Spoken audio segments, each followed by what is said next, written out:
So Professor K, The Hidden Genes of Professor K, Yes. you're writing that at the moment Yes. for release next year.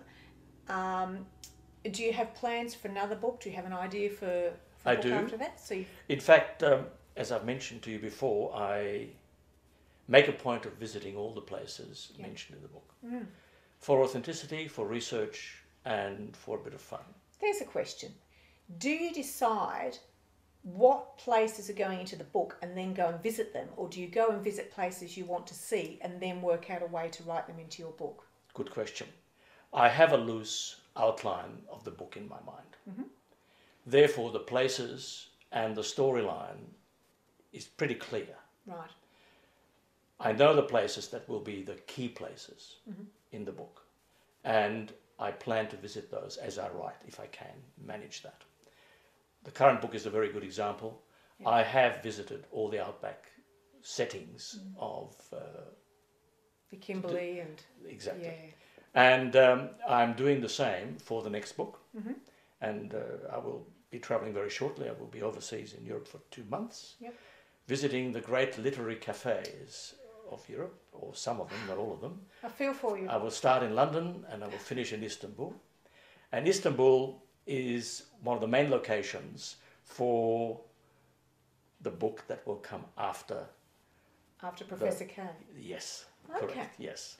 Well, so you really have to think in advance if you're going to do this, don't you? I do, because, as indeed has happened with the Empress Holds the Key, the first 3 chapters of the next book are already incorporated at the back. That's right. For a teaser. Yeah.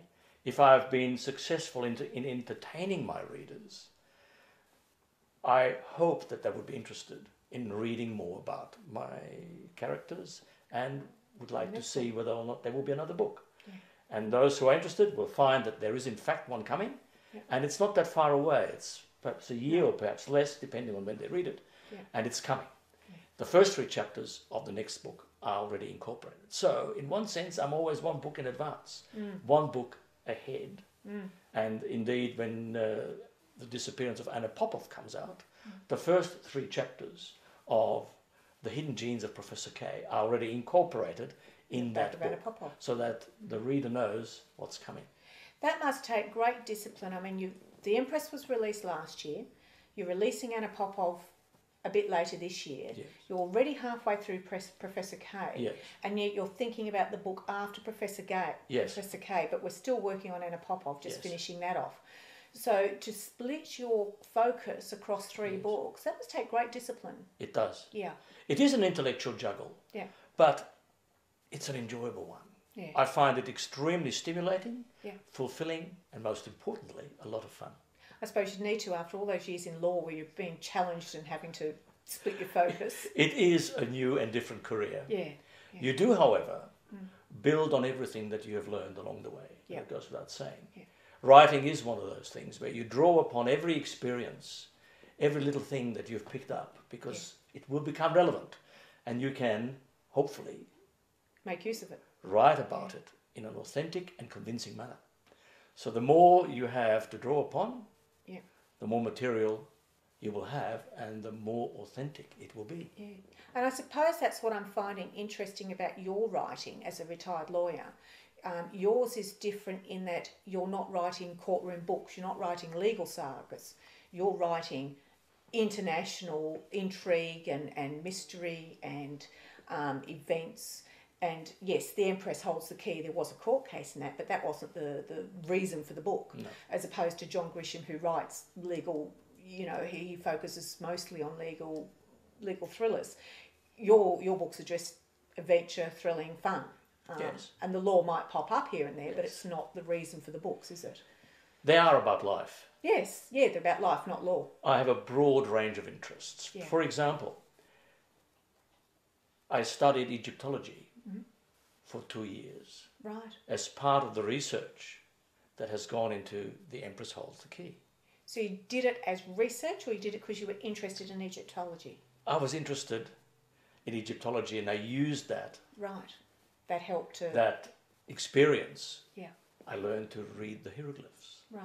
It gave me an insight into Egyptian culture which of course has become a very important part of that book. Yeah.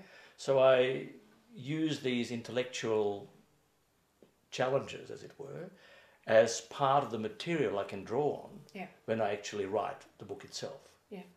And I suppose you'd need that stimulation, wouldn't you, after all those years? And it's all my interests. I'm able to channel into it. I'm very interested in music. Yeah. I'm very interested in history. Yeah. And the way the historic elements are approached, Jenny, are this way. I take a part of history that is relevant to the storyline. I research it and I ask myself, what if it had happened slightly differently? Yeah. And I shift the events in a subtle way, but so that the outcome is different. Yeah. You therefore never know where fact and fiction meet, where the two, one ends and the second part starts. Fact and fiction must fit seamlessly together. I was actually thinking that exactly yesterday about the Empress. I was thinking you cannot tell, and I can remember reading it the first time around and thinking, oh wow, I didn't know that, and then thinking all of a sudden, hang on, that bit has got to be fiction, and I know that's fact, but the bit between I couldn't work out where the line had crossed. And I knew I'd been taken out of reality. That's the intention, yes. Yeah, that's because the aim is to entertain.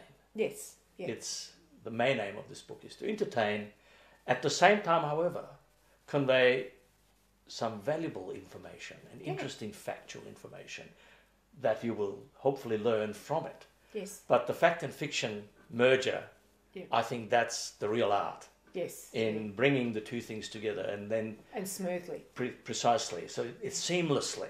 Yes. So that you're never sure where it is, and that's part of the intellectual game. The challenge for you. Yeah. The challenge. Correct. That's exactly right. Well, Gabriel, look, thank you for joining us today. It's been great to hear. Absolute pleasure, Jenny. I always enjoy talking to you. Good, you know. Likewise. Enjoy your research trip to Europe, the European summer. I would be lying if I said I wasn't jealous.